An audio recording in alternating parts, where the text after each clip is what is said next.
Hello student, आज का हमारा टॉपिक है रेशम। आज हम रेशम के ऊपर बात करने जा रहे हैं। तो रेशम क्या होता है? रेशम एक हमारा फैब्रिक होता है जिसको हम बहुत ही सुंदर और अच्छे त्योहारों पे या फिर किसी फंक्शन में पहनना बहुत ज़्यादा पसंद करते हैं और हम गौरव की बात समझते हैं रेशम को पहनना कि हाँ, हमने रेशम का कपड़ा पहना हुआ है। तो ये जो रेशम का कपड़ा है ये कहाँ से आया था और इसकी जो हिस्ट्री थी, इसका जो इतिहास था वो क्या था और इसे कैसे बना, इसको कैसे बनाया गया है और ये हमें कैसे कैसे प्राप्त किया गया है और फिर ये हमें कैसे कपड़े के रूप में प्राप्त हुआ है। तो आज हम इसी टॉपिक पे बात करने जा रहे हैं। आइए स्टार्ट करते हैं अपना टॉपिक रेशम।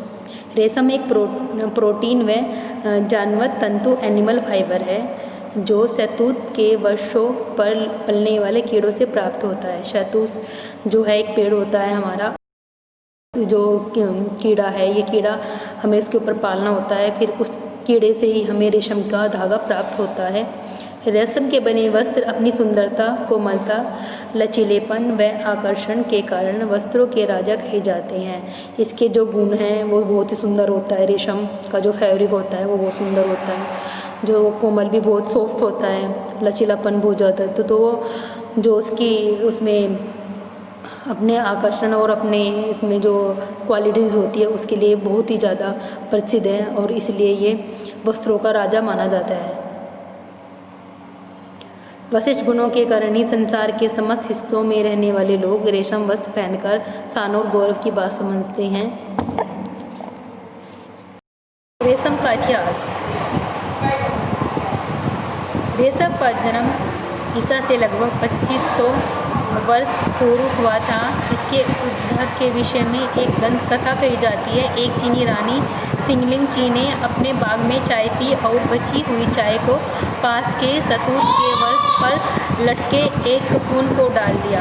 कुछ समय बाद उसने पाया कि ककून के ऊपर एक अविरल व चमकदार धागा लपटा हुआ है। रानी ने इसी धागे से एक रिबन बनाकर राजा को भेंट किया। इस प्रकार चीन रेशम का जन्मदाता माना जाता है। इसका जो जन्म था वो 2500 ईस्वी से हुआ था। इसके उद्भावक के विषय में ये कथा कही जाती है कि जो चीन की जो रानी थी जिसका नाम सिलिंग ची था, उसने एक बार ऐसे ही बाग में वो चाय पी रही थी, तो उसने अपनी जो उसकी जो चाय थी, जो बची हुई चाय ऐसे फेंकी उसने, तो उसने वहाँ पे एक पेड़ खड़ा हुआ था शहतूत का, तो वो चाय उसने शहतूत के पेड़ पर डाल दी। उसको पता नहीं था कि ऐसे डाल दी उसने तो नॉर्मल। तो कुछ टाइम के बाद उसने जाके देखा तो वहाँ पे जो वो शहतूत का पेड़ था उसके ऊपर एक चमकदार धागा लपटा हुआ था। तो उस धागे से उसने एक रिबन बनाया और वो रिबन उसने राजा को भेंट किया। तब से ही चीन को रेशम का जन्मदाता माना जाता है। आरंभ में कई वर्षों तक चीन ने रेशमी वस्त्रों का निर्माण कला अपने तक ही सीमित रखी। कुछ टाइम तक तो उसने किसी को खबर नहीं दी कि हाँ मैंने चीन ने रेशम का निर्माण कर लिया है। उसने अपने तक ही सीमित रखी ये कला। धीरे धीरे प्रवासी लोगों द्वारा यह कला पड़ोसी देशों जापान में पूर्व विदेश तक पहुंची। कुछ टाइम के बाद जो यहाँ के प्रवासी लोग थे उन्होंने इस कला का प्रचार किया और ये जापान पहुंची। इतिहास के प्रमाण मिलते हैं कि रोम में जूलियस सीजर के समय में रेशम वस्त्रों की सर्वाधिक प्रभाव प्रयोग किया गया। यह रेशम शाही लोगों का पहनावा काफ़ी दिनों तक बना रहा। वहाँ के जो शाही लोग थे वो सिर्फ रेशम ही पहनना पसंद करते थे। वहाँ पे काफ़ी टाइम तक लोगों ने रेशम को पसंद किया और उसको बहुत पहना। फ्रांस में 16वीं शताब्दी में रेशम का सर्वाधिक प्रयोग किया गया। वहाँ पे जो 16वीं शताब्दी थी उसमें रेशम का बहुत अधिक प्रयोग किया गया है। वहाँ पे बहुत पसंद किया है रेशम को। 18वीं शताब्दी में स्पेन के लिए रेशम उत्पादन का सर्वोच्च समय था और जो आपकी 18वीं शताब्दी थी उसमें स्पेन के लिए जो रेशम था वो बहुत उत्पादन का समय था। रेशम उत्पादित देश। जब एशियाई देशों के किसान ने प्रारंभ में रेशम के कीड़े को पालना का कार्य प्रारंभ किया तो कई बीमार कीड़ों और दोषपूर्ण ककून के कारण तैयार वस्त्रों की खराब किस्में जापान पहला देश था जिसने रेशम के बड़े पैमाने पर वैज्ञानिक विधियों का उपयोग करके खेत व फैक्ट्री में उत्पादित किया। जापान को हमेशा महीन रेशम के उत्पादन में प्रथम स्थान प्राप्त है। जो रेशम था वो बड़े स्तर पे जो किया है वो हमारा जापान ने किया। और जापान को जो पसंद था वो बहुत महीन, बहुत बारीक रेशम पसंद था। तो बारीक रेशम का उत्पादन जो माना जाता है वो हमारा जापान को माना जाता है। इसके अतिरिक्त संतोषप्रद बनी किसान रेशम के कीड़ों को केवल अतिरिक्त कार्य के रूप में पालते थे। जापान पहला देश था जिसने रेशम को बड़े पैमाने पर वैज्ञानिक विधियों का उपयोग करके खेतों व फैक्ट्रियों में उत्पादित किया। जापान को हमेशा महीन रेशम के उत्पादन में प्रथम स्थान प्राप्त होता है। इसके अतिरिक्त संतोषप्रद उत्पादन करने वाले देश हैं। जो उत्पादन करने वाले देश हैं वो कौन कौन से हैं? वो ये वाले देश हैं: चीन, Japan, Italy, Spain, France, Australia, Iran, Greece और सीरिया। रेशम के कीड़ों को पालने के कार्य में बहुत अधिक देखभाल और अत्यधिक निर्देशन की आवश्यकता होती है। जिसके कीड़े पाले जाते हैं उसमें बहुत ज़्यादा उनको देख की ज़रूरत पड़ती है और बहुत सेंसिटिव होते हैं, उनको बहुत देख की ज़रूरत पड़ती है। और कोकून से प्राप्त धागे की रील को लपेटने का कार्य केवल कुशल कारीगर ही करते हैं। संभव रेशम के कीड़े पालने कई वर्षों पहले जब यह खोज की गई कि तंतु या फिलामेंट जिसमें रेशम के कीड़े का कोकून को खोलकर प्राप्त किया जा सकता है, इससे सुंदर और टिकाऊ वस्त्र बनाए जा सकते हैं।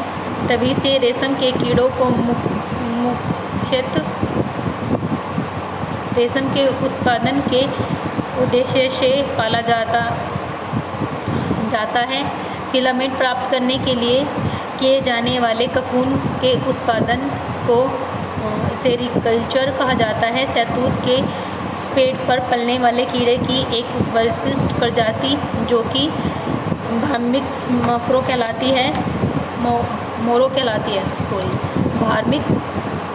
कहलाती है रेशम की सबसे उच्च महीन किस्म को उत्पादित करती वैज्ञानिक विधि द्वारा रेशम के कीड़ों को वर्ष में 3 बार तैयार किया जा सकता है। लेकिन प्राकृतिक स्थिति में केवल एक भारी रेशम का कीड़ा तैयार किया जा सकता है।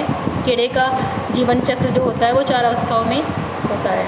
इसमें ये बताया गया है कि जो कीड़ा होता है उसको वैज्ञानिक जो विधि है उसके द्वारा तो 3 बार, 1 साल में 3 बार पाल सकते हैं।